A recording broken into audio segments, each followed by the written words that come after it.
All right. Hi, everyone. Welcome to our first episode in the Masters of Balance series. My name is Taylor Schock. I'm a physical therapist and your host for today. And today I'm joined by Dr. Debbie Rose, a renowned expert in postural control, mobility enhancement, and evidence-based fall prevention. She has pioneered innovative programs such as FallProof, which is recognized as a best practice in health promotion by the Health Promotion Institute of the National Council on Aging. Dr. Rose's extensive research has earned her international recognition, while her book, FallProof, a comprehensive balance and mobility program, has become a testament to her dedication to evidence-based approaches. Her ongoing projects include the development of the multi-systems balance test and the evaluation of fall risk reduction programs, which showcase her unwavering commitment to advancing fall prevention strategies and improving the well-being of older adults. She also serves as Professor and Chair Emerita in the Department of Kinesiology at California State University Fullerton, and we are thrilled to have her join us for today's live Q&A. So without further ado, welcome Debbie, and thank you so much for being here. Thank you, Taylor. It is a pleasure to be here. As we get started today, I also want to just remind everyone that this will be a live Q&A session, so feel free to submit your questions in the Q&A feed section at the bottom of your screen, and we'll address them as they come in. I would also like to add that we will be providing some references and resources at the conclusion of today's webinar, so you can check that out in our post-session follow-up announcement if you'd like some more information. All right, so with that being said, first question for you. As clinicians, I think we can agree that prevalence of falls places a large burden on the healthcare system as a whole. So since you've been working in this field, what progress have you seen being made in mitigation of falls? I think if you look at the statistics that exist in 2023, I don't think we've been particularly successful in moving the needle with respect to reducing falls and fall rates. However, it's always very difficult to evaluate our success because so many times the research is unable to capture the true changes that are occurring. It's always meta-analyses, trying to pool data from a variety of different studies. Some studies of a high quality, other studies of a lesser quality, using different outcome measures, including different parts of the older adult population, clinical versus non-clinical diagnoses. So I think while we still are looking at this, well, your best effort, you're probably going to get about a 23% reduction in falls and fall rates. That doesn't seem to be a very good outcome at this point in time. But I think, again, there's been a lot of work done over the last 4 decades. We keep seeing new Cochrane Library reviews coming out, which really are the gold standard for looking at aggregated data across different research studies. And I think there are some global guidelines that are starting to emerge, and they are actually references that I provided for the audience, so you can take a closer look at those at the end of the webinar. I think our awareness of falls being a major problem has increased. There is much more of a mandate in clinical and continuing life communities to mitigate falls among residents. People know they're costly, particularly in the United States, given the age and size of the older adult population.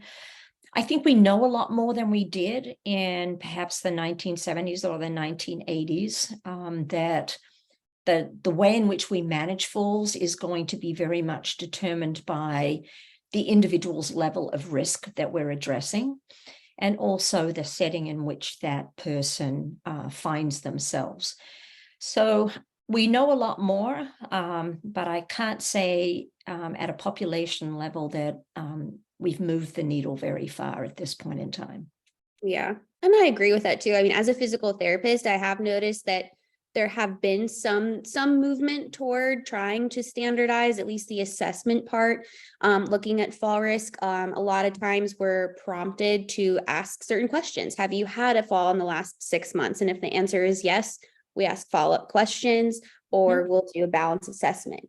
But with that being said, it's not necessarily completely symmetrical or completely identical across the board in terms of standardization of how we as physical therapists and other healthcare providers try to look at things.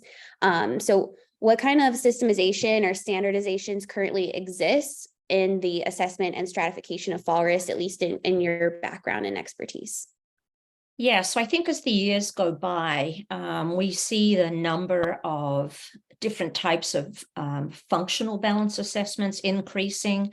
The work I was doing in Canada to develop a core outcome set really revealed how many full risk assessments that are out there, and many of them not particularly psychometrically evaluated. So I think we looked at 56 standardized balance tests that had strong psychometrics, that had demonstrated their validity and their reliability. And they were the ones that we evaluated to look at, can we come up with that one gold standard for evaluating balance in an adult population? And I think that's a tall order, although it would be really helpful if there was more of a systematic approach to adopting balance assessments. As I said earlier, when I was asked that first question, the reason why so many of our review studies can't be compared is because different standard assessments were being used.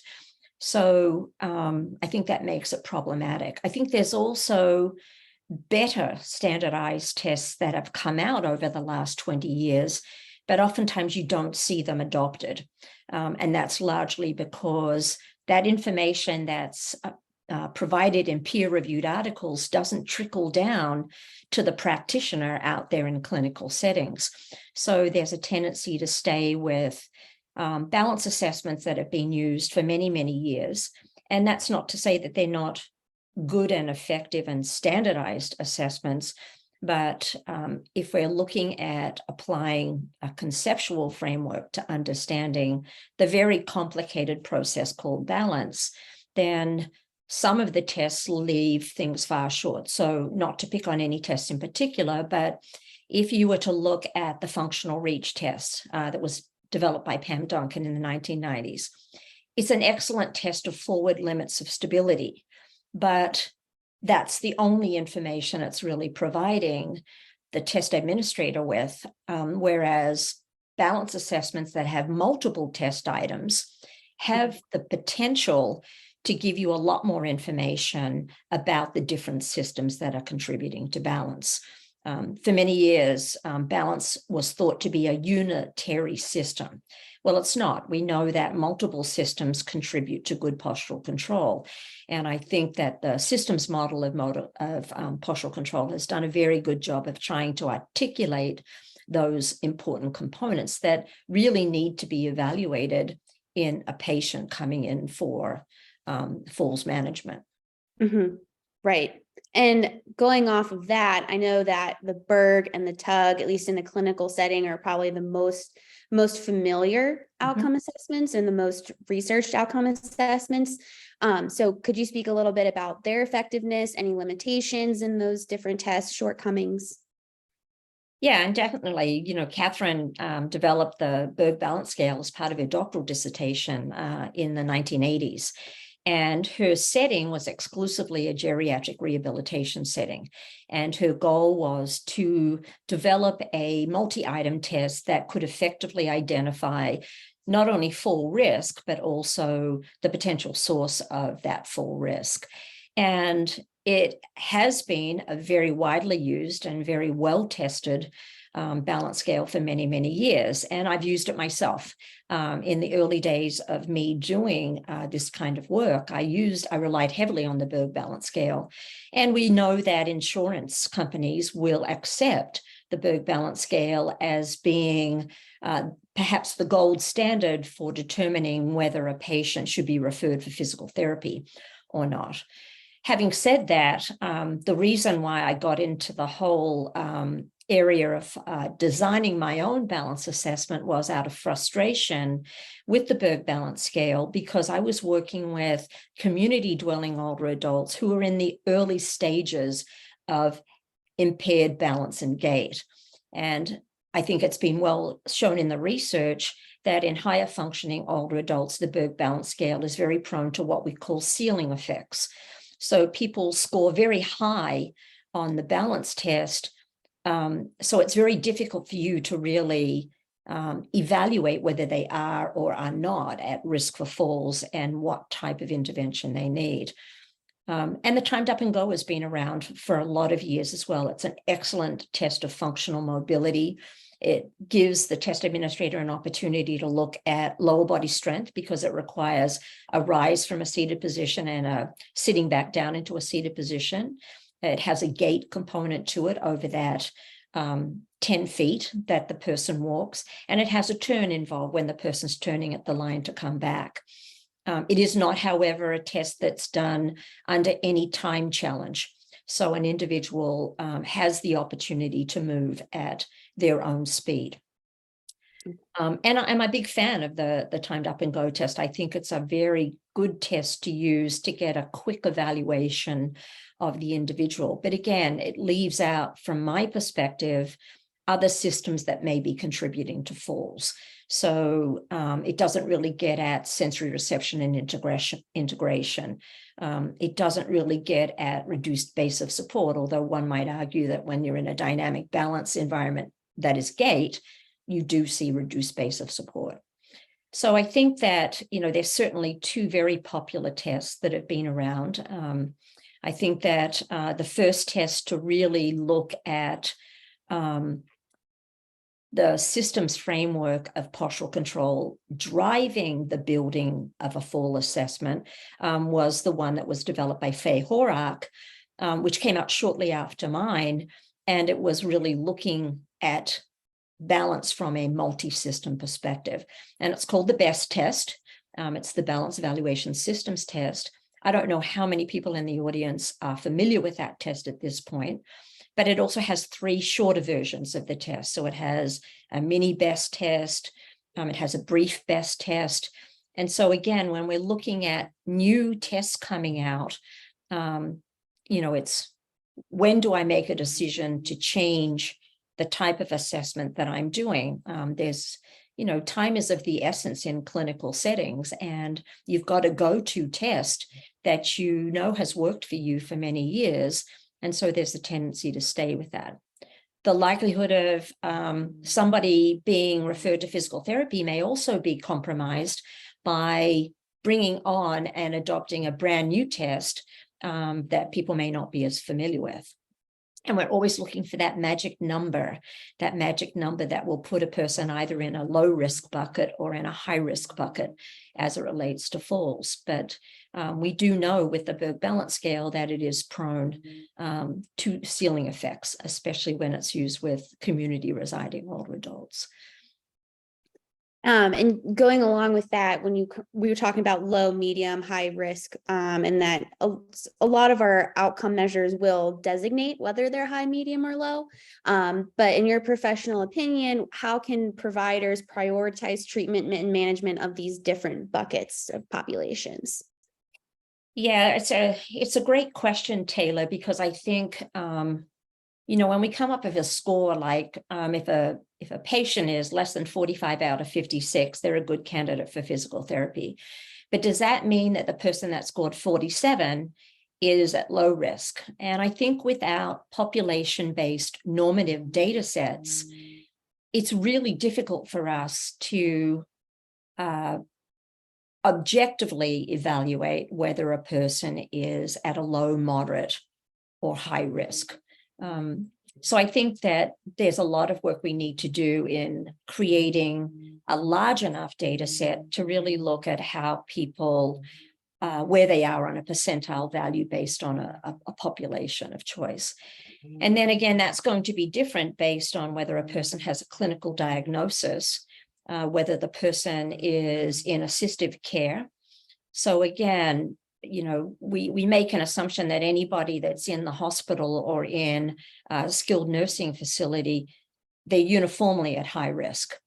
And so that makes good sense to me. And I think we rely very heavily on good clinical judgment to determine what is the level of risk, but we don't have right now, I think, any clear-cut ways of categorizing people across multiple levels of risk other than that classic threshold score that puts a person in a high-risk bucket. Right. And in terms of, interventions and actually then treating that person that is a fall risk, have you seen anything that, or any particular intervention or series of treatments that seem to be most effective in mitigating this? Well, I think that, again, so much research has been done on different types of intervention. And clearly, an exercise-based intervention is both effective and cost-effective. But we're still only looking at 24% fall outcomes. So they're effective. And we also know that as the level of fall risk increases, so too does the complexity of the management. So while we would say for individuals who are regarded at low risk for falls, well, they really need to be given full education because there still are a lot of stereotypes, particularly among the older adult population, as to what they believe to be the risk factors for falls. Age being one of those, which is really not an effective way in which to adopt a person-centered approach to fall risk reduction. Because every different person at the age of 75 is going to present with different impairments. At the moderate risk, we talk about exercise being a very effective intervention, but not all exercise programs are created equal. So in the most recent Cochrane Library Review that is in the reference list for you, it actually adopted the Profane Network's categorization of exercise programs. And they found that the highest reduction of falls came from programs that combined balance and functional activities and resistance training as being the most effective exercise-based interventions for mitigating falls. And that's not to say that programs Tai Chi has received a lot of research interest. It's regarded as a three-dimensional program. It's the latest aggregation of data demonstrates that it probably reduces falls by about 19%. And that makes sense as well, because it really is very specific to improving the motor component, whereas other multi-component programs tend to address the sensory motor systems. So I think that, we'll always find that exercise is a core component of any fall risk reduction program. The type of exercise is going to vary by the risk.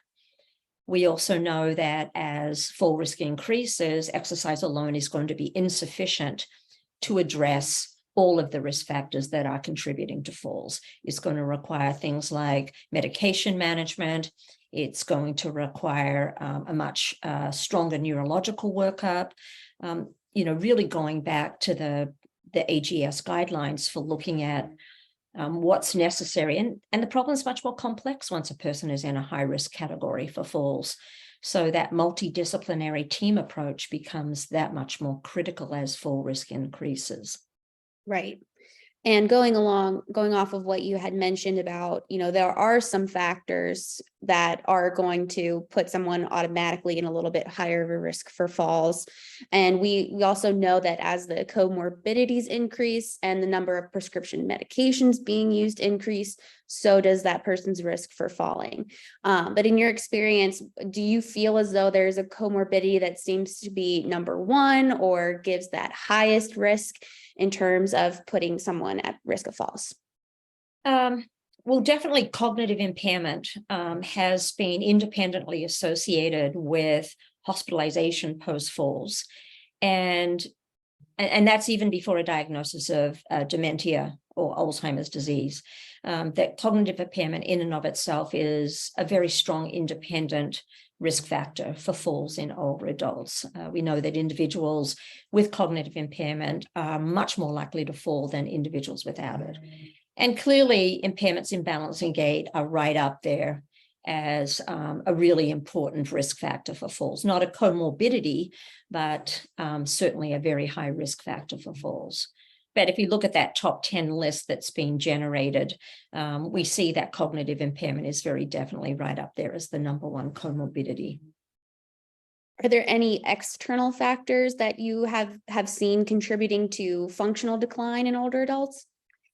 Well, I think there's a lot of work being done that really parallels the fall risk reduction work, looking at sedentary behavior, particularly in the adult population. And that's been really exacerbated with COVID-19. We know that the older adult population has suffered in a much greater way than any other population as a result of the social isolation, as an increase in depression occurs. So I think that that has not served us well. We know that older adults living in the community, because of the very nature of the environment, are oftentimes at higher risk based on where they live and the type of homes they live in. We know that as individuals move into life, continuing life communities, that there's a greater emphasis on environmental safety, and a lot of hazard reduction programs are in place in those environments. And we also know that the more physically active an older adult is, the more they're exposed to fall risk. Well, that's fine if the person has good balance and gait, but as their balancing gait becomes more impaired, but their activity levels stay high, their risk also increases exponentially as well. So a lot of times there's discussion in the research circles that when you look at outcomes for fall risk, you have to look at what the person's doing post-intervention. Mm-hmm. Are they returning to levels of physical activity that they weren't engaged in during the management of the fall? And so looking at that risk algorithm of, well, as you become more physically active, are you at higher risk for falls? Absolutely. And there's very few studies that have looked at that. They've really looked at how physical activity levels do create exposure to fall risk. Mm-hmm.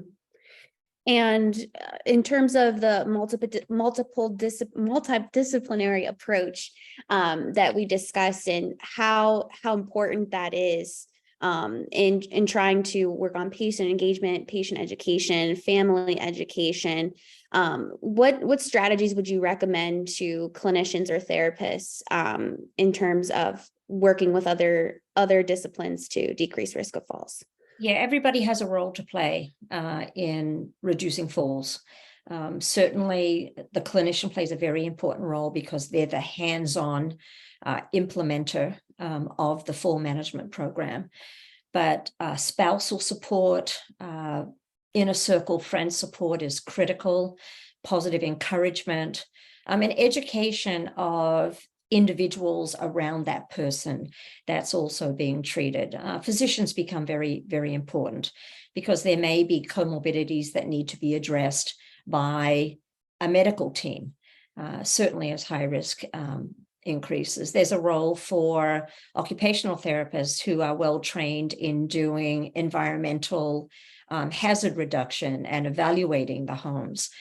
I think everybody has a role to play. Anybody that comes in contact with that individual who is at risk for falls can play in a very important role. And it's not by berating or it's by really providing ongoing positive encouragement to that individual and continuing to talk about the fact that falls are not an age-related phenomenon, that, there's so much more to falls than that. So I think, and certainly with high risk, individuals in the high risk categories, a multidisciplinary team is absolutely critical. The pharmacist to look at medication, comparisons to look at those that are elevating fall risk. Pain management is oftentimes very, very important for individuals at high risk who are experiencing high levels of pain.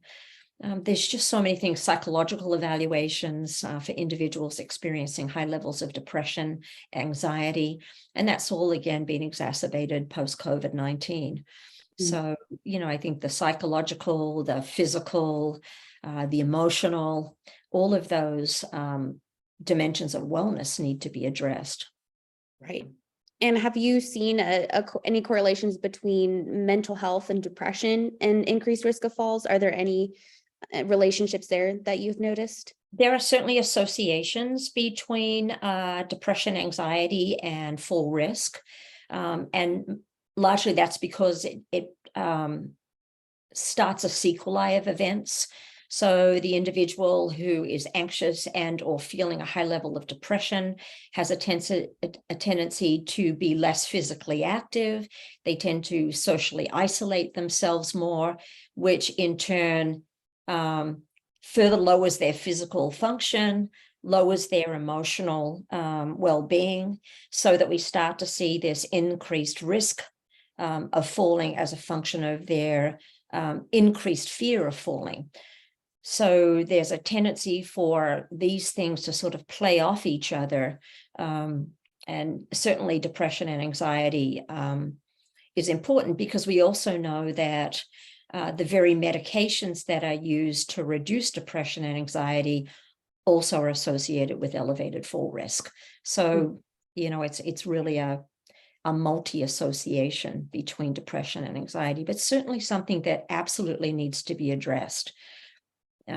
Especially, and I think clinicians are in a really good place to do that, because they do work one-to-one with the individual for the most part. And I think, you know, they become the cheerleader in a sense, and are very important in elevating that person's sense of confidence. And they also have the skill set to be providing progressive exercises that provide a good balance of success with no success, so that the individual is feeling that they're making forward progress, but they're not there yet. So I think clinicians in particular play a very important role there. Right. And I think from what I've learned, that just fear itself, just having that fear of falling, puts someone automatically at a much higher risk for falls. Is that right? Yeah, it becomes a self-fulfilling prophecy in so many ways. And again, it's this sequelae that's set up. And it's not unusual for an older adult to have a fear of falling before they've even sustained their first fall. But they're oftentimes comparing themselves to others around them who are falling. They're a similar age.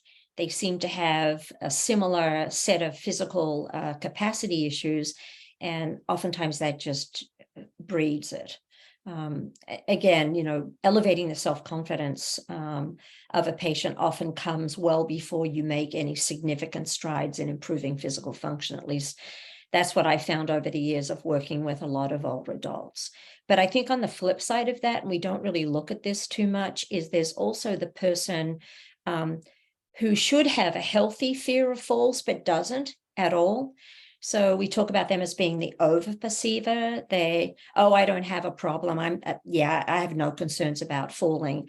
And yet they're falling frequently, or they have significant balancing gait impairments that should lead them to change the nature of their behavior. But you don't oftentimes see that happen. Right. Do you have any recommendations for family members who might have a loved one who is at that risk for falling? They see the risk for falling, but the individual doesn't necessarily perceive that risk. What would you recommend to them? As the child of a mother who was starting to have elevated fall risk, I found it very difficult to make her aware of her risk. I think it's very difficult when you're in the inner circle of a family to do that, but certainly encouraging the family member to be evaluated first by the primary care physician and then be referred for physical therapy. It doesn't happen enough, unfortunately. It needs to happen a lot more. But I think, you know, rather than telling the patient to go home and not do things that are putting them at risk for falls, they really need good falls management. And so a referral to physical therapy is essential, or the referral to a good community-based program where the instructor of record is skilled in the ability to be able to deliver balanced training programs. So I think, you know, there are many ways to do that. But I found it very difficult, and I get a lot of family members that, you know, call me up and say, I want my mother in your program, but she won't come. And so some of the times I've said, well, why don't you bring her just to watch, see what she thinks. Might this be a good fit for her? A lot of times there's this fear of being in a group environment in particular, where they don't feel that they're ready for it. And that may facilitate more of a one-to-one approach with that individual as opposed to a group-based approach. Yeah. Yeah, I think that's a great strategy. We actually just had a question just came in that I think kind of goes along really well with what we were just discussing. This is from Michael. The question is, in your experience, do you best communicate or demonstrate someone's progress of their balance? So how would you do that? There's two ways I do it. The one way is with standardized balance assessments. So all of the clients that I work with are periodically evaluated. So in the Center for Successful Aging that I directed for 25 odd years, we had a standardized assessment of every client once a year. That changed, however, if the client had an illness that took them out of the program for a period of time, we would reevaluate them on re-entry into the program. And clearly that needs to be something that's time efficient, but gives you the best information.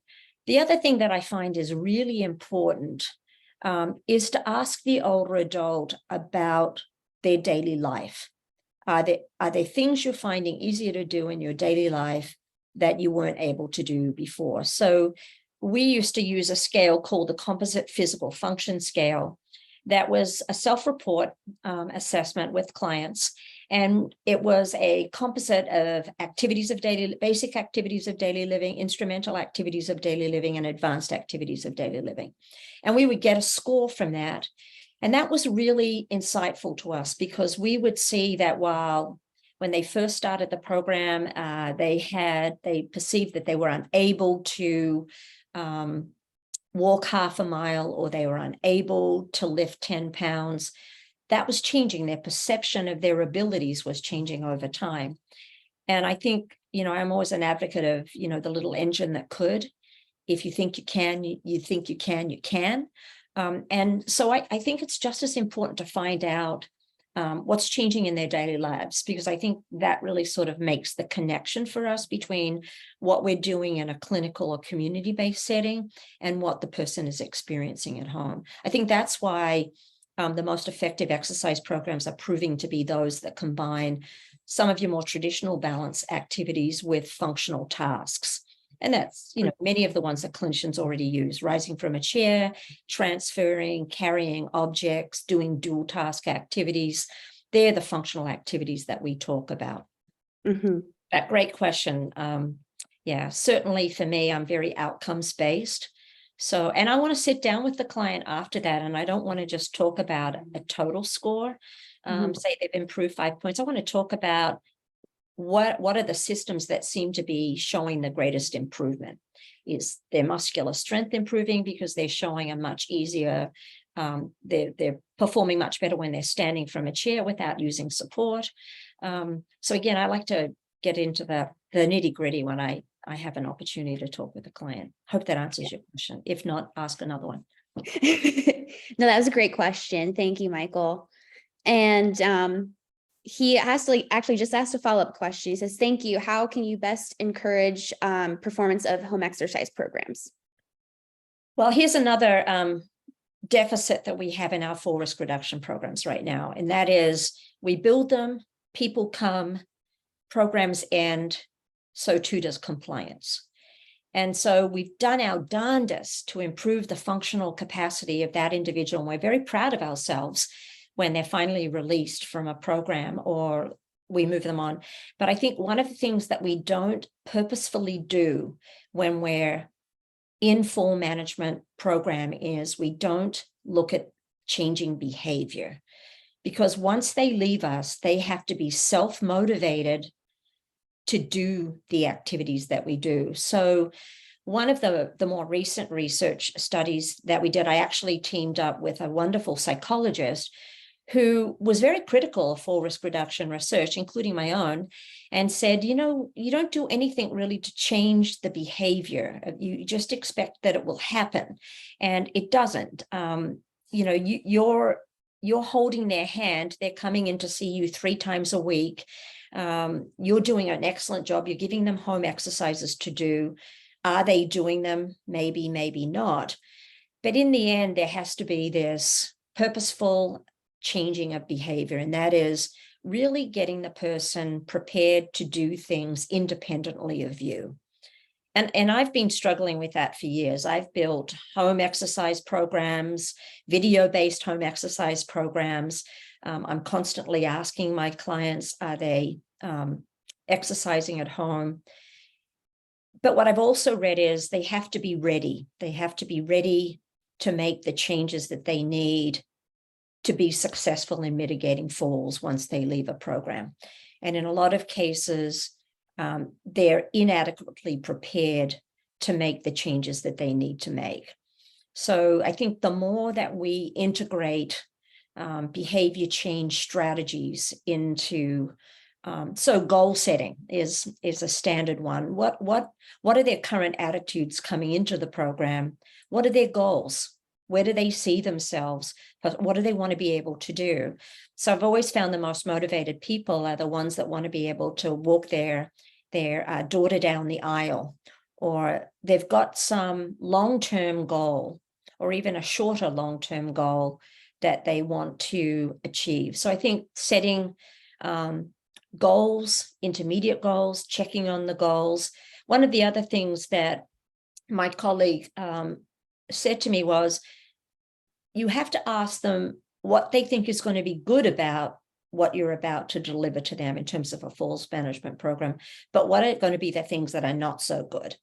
And so in looking at surveying clients that way, we found, well, they hate exercise.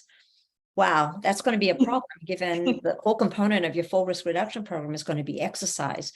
So how can we make that more enjoyable for them? Are there different types of exercises that they enjoy more than others? So can we dose them with that?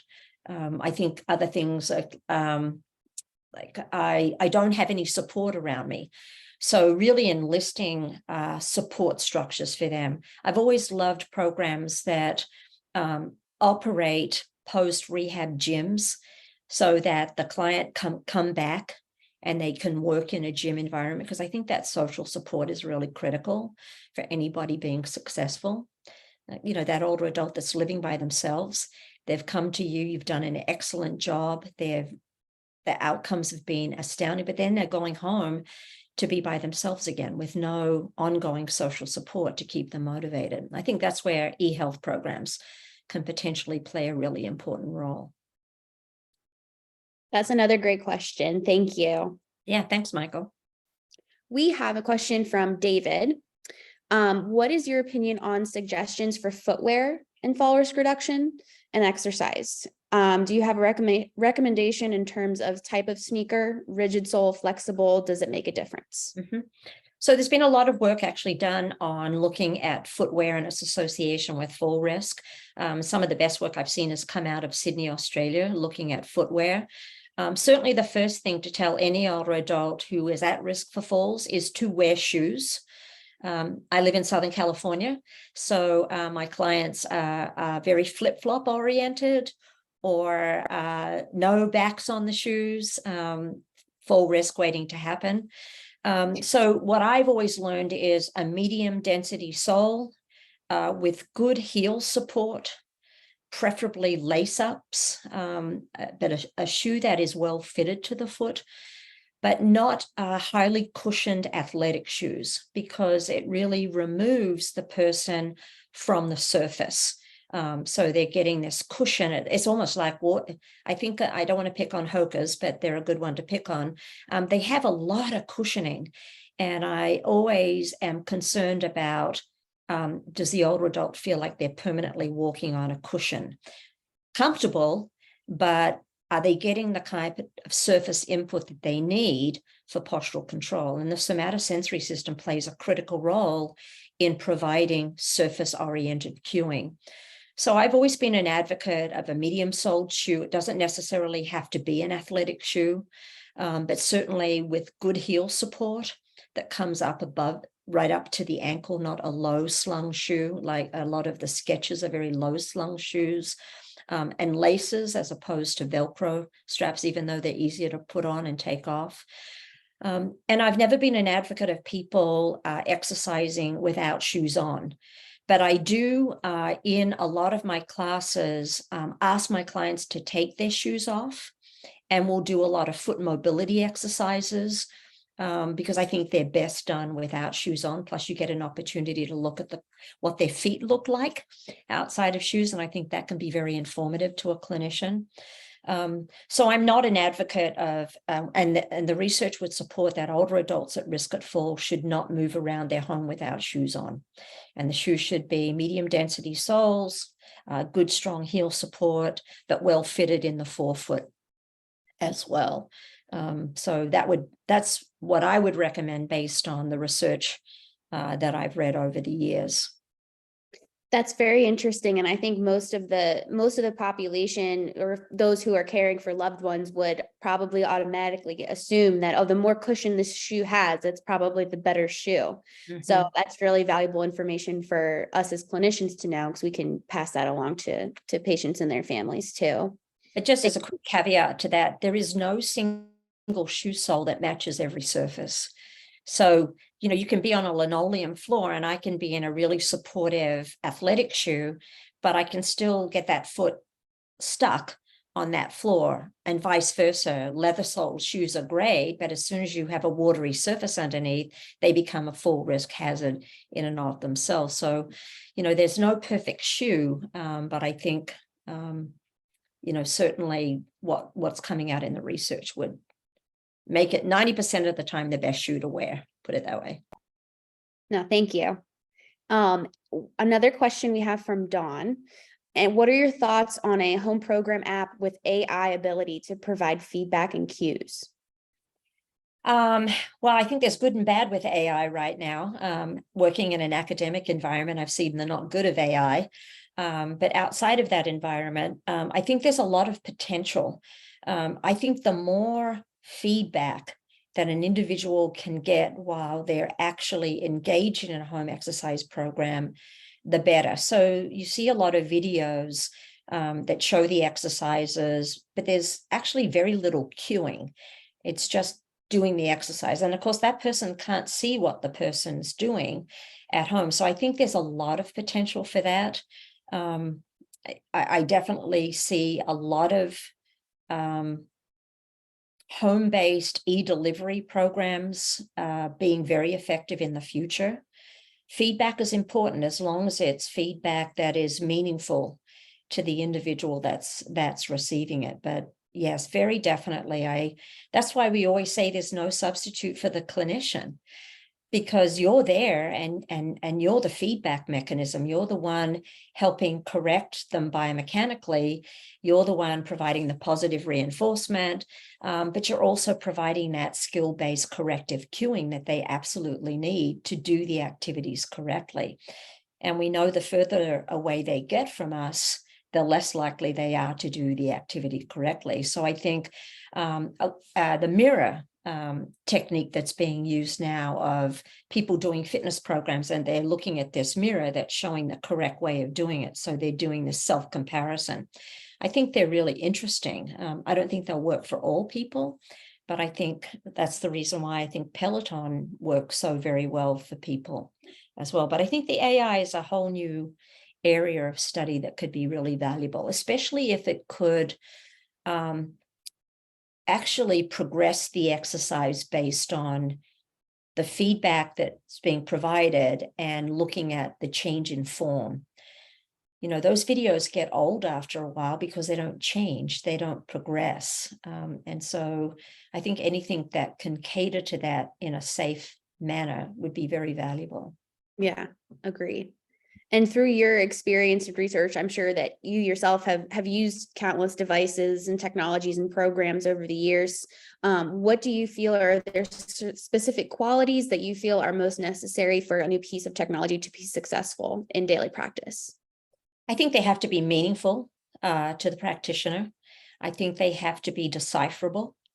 And I think they have to be used routinely. So for many years, I worked for Neurocom International as one of their research specialists. And I've been a very big fan of computerized postural dynamography ever since I came into this field. And I love technology. I think it has the capacity to do things that we can't safely do functionally sometimes. And I think it has also the capacity to give us more information about what might be going on internally that can better drive the kind of programs that we create. Having said that, I've also seen a lot of very expensive pieces of technology gathering dust in corners in clinical settings. And I think the reason for that is the first person adopts the technology, they receive the training. Thereafter, they leave that particular environment, a new person comes in, but they don't get the training. So they have to rely on somebody helping them, or in the system being educated enough to be able to help them. And so I see a lot of that happening. I also see that, and I loved using technology. I could put people on a force plate and I could move the surface underneath them. They're wearing an overhead harness. So I could really challenge the systems in a way that I would never feel comfortable doing in a non-harness based environment. So I really loved the product, but I think without ongoing training and a commitment by any company that's distributing these devices, you've got to be prepared to be in it for the long haul. And continue to innovate as well. I think a lot of systems stop innovating. So they don't continue to move beyond where they began and take the feedback, I think, that they get very valuably from clinicians to say, I think we can do things better.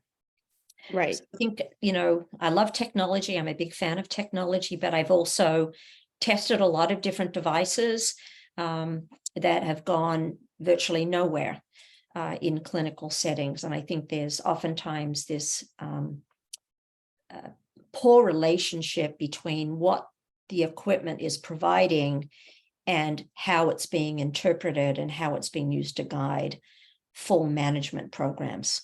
So I think there has to be a good relationship between clinicians and technology developers, because I think both have much to contribute to each other to make sure that the device is doing what it should be doing.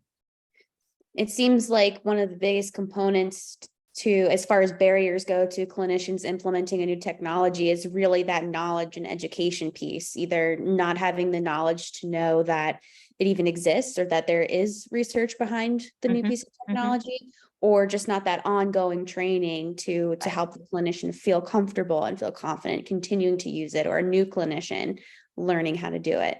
Do you know of any other barriers to clinicians implementing a new piece of evidence-based technology? I think it's time. Time is always a big barrier in clinical settings. I've just come off a 3-month spell of physical therapy after an unfortunate pickleball injury. And the one thing I always noticed was that the clinicians have so little time and they're moving from patient to patient. And that, I always was aware of that, but being a patient in that environment, it's, my goodness, how do they do this?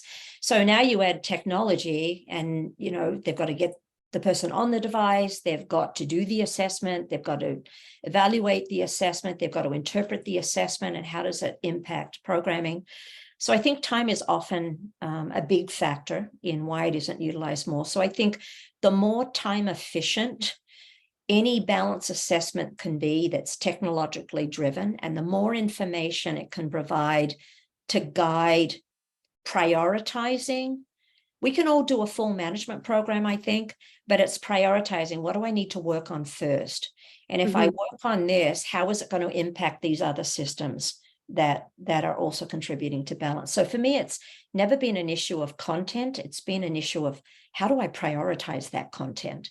Right. What's to come first? And I think if technology can't provide that kind of assistance, then it's a problem. I think another barrier is lack of awareness, that even though there are clinicians in particular settings that are very much aware of the latest technology that's out there, I think unless you're going to combined sections of APTA, you're not seeing what the new and latest technology is that's out there.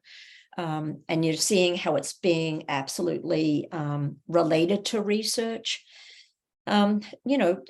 I appreciate that clinicians don't have the time that I have to sit down and read multiple research studies and to get behind the research that's driving the development of a particular tool, even if it's a functional balance test.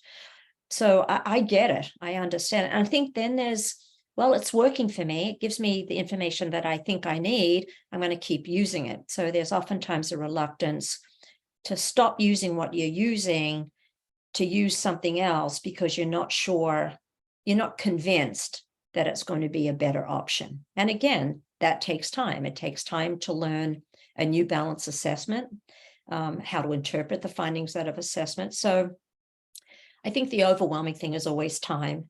And it's the reason you get from most older adults is time. They don't think they have enough time to exercise, or they don't think they have enough time to be physically active.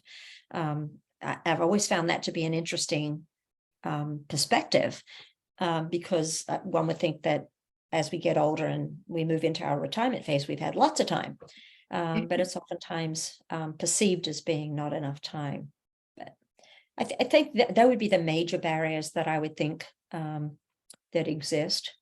So I think, coming up with better training programs and potentially more user-friendly technology is going to be important as well.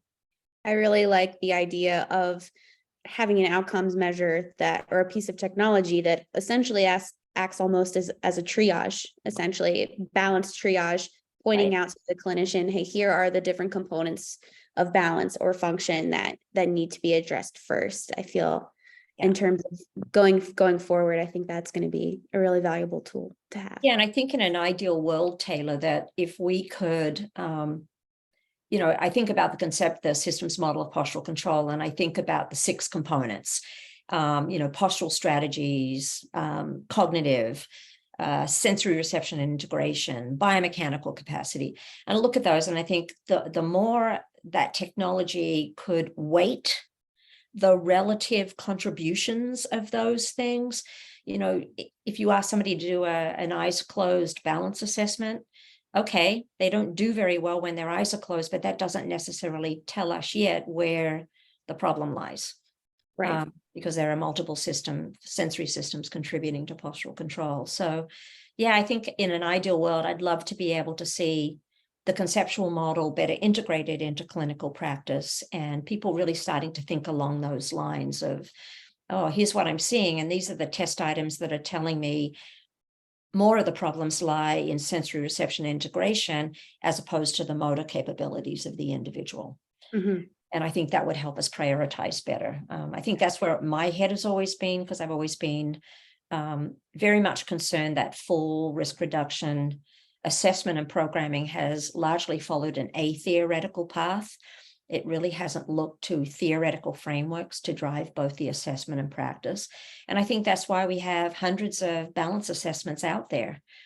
Nobody looked at developing a balance assessment within a theoretical framework. And I think, that's what drove my development of the Fullerton Advanced Balance Scale. And it definitely drove Horak's development of the best test, because she, in fact, was the one that first developed the systems model of postural control, or at least put it into a clinical context that related to postural stability. So I think if we could do more of that, I think we, over the long term, will be more successful in what we're capable of doing. Completely agree. I want to circle back to a question that was asked earlier on in our session. This is from Peter. Do you have any ideas on mitigating falls with patients who have additional complications such as Parkinson's? Well, I think there are specialized things that you need to do depending on the diagnosis. So what I would include in a full management program for an individual with Parkinson's disease would not necessarily be the same as what I would include in a program working with an individual with multiple sclerosis, or even an individual with rheumatoid arthritis. But I think there are core components of balance that cut across all clinical etiologies. But we know that with Parkinson's disease, that gait is significantly impacted. Postural alignment is significantly impacted, particularly in the later stages of Parkinson's disease. There's a lot of research that talks and actually has implemented motor drive activities where they try to have the client speed up because they're trying to drive the motor system to try to offset the gait impairments that they're experiencing. And I've seen a lot of success with that. So I think that the basic core components still exist. I think working on voluntary and involuntary control of posture, working on sensory reception and integration remains critical, working on postural strategies, making sure that they're all aligned with the special nuances of different medical conditions becomes important. But I think there's still a core content for a balanced training program. But then understanding what specific unique characteristics that individual brings to the environment are really, really important to consider. And that will also depend on whether you're driving. So I'm a big fan of the constraints approach to motor coordination, which you may or may not be familiar with. But always when I've looked at the programming that I've developed, and it's very much a part of FallProof, is you look at what the individual is bringing to the environment, and that would include the comorbidities, the medical diagnoses, but then you look at it within the context of the task demands and what that individual can and cannot do at that particular point in time, and then their interaction with the environment. So if you look at those, if you look at the individual and you've already done a great job of assessing where the client is with respect to the diagnosis, you've already done a good job of noting where the individual is with respect to their balance and gait impairments, and any other assessments that you feel are necessary. You've then got to look at, okay, well, I set up this full management program. Now, how do I manipulate the task demands so that the individual is making progress, but then how do I introduce environments that are going to further increase the progress? So, you know, I've worked with a lot of different individuals with different diagnoses. And once I'm aware of the important characteristics that are unique to the diagnosis, that drives what I do differently with respect to the content of the full risk reduction program that I create. Does that make sense to you? Yes, makes sense to me. Yes. Yeah. Is this an all-male audience? I've only received questions thus far. This is so rare for me. I know. Come on, are there females out there in the audience? I want you to ask a question. Yes, I have a couple. There's a couple questions here that we actually haven't gotten to yet. All right. So maybe we can do one or two if we have, because it looks like we have time left. Absolutely. Are you aware of any IMUs or inertial motor units being used to assess balance? Ooh, I am not. I am not aware of that at all. Are you? Share. The person asking the question. Yes, if you're still on, please share. Yeah, I think that's a really interesting question. I will look into that. In the meantime, there's also one more question I have on here. In terms of nutrition, John posted, Dr. Antonia just shared a study on chronic protein intake, including Alaskan pollock, increasing muscle mass and strength in older women. Is nutrition considered important, especially protein intake? There's no question that nutrition is important. Individuals who do not engage in a good nutritional regime, whether it be related to protein intake, but don't eat a well-balanced diet, it certainly has implications both for physical function. As it relates to, I think, probably the most controversial research these days is in nutrition. what you should and you shouldn't eat and what levels you should.